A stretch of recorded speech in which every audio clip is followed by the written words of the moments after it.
Namuu akka je'uuf wama je'u dhabe haqni haqaaqame socho'uu dadhabe cubbuun gooba baasee bookkisuu jalqabe warri haqaaf deemuuf warri haqaan deemu karaa deemu dhabe. Haqni tarkaanfatu cubbuun karaa cufe warri haqaaf deemu takkaan beeku rafee deemee galman gahu sakaalame hafe. Haqa qabnaaf jennee lolaa irraa annaa lolaan malee jalaan baanu sirna kana sirna nama nyaataa keessa jirru kana.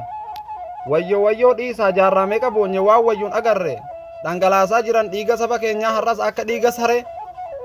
Gaafa bariif ka'u dukkanni jabaatti keessaa bahuuf jirra cichaa haqarratti mala dhabee jira ilmi immiyyeeti.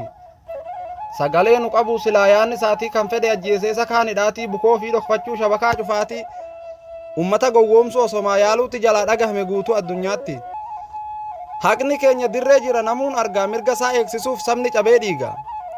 Warri irreen ka'ee hidda dhugaa jiru lafee keenya daakee dhiiga dhugaa jiru lafa keenya ciree akka qircaa hiru darbeera barri sun akki sun hin jiru. Irreen gabroonfataa haqa micciirullee dhugaa bakka massee sobaan ukkaamsullee cubbuun gooba baasee yeroof bookkisullee obsaa abdiin murru yoo dukkanaa'ellee haqatu injifataa shakkii takka malee.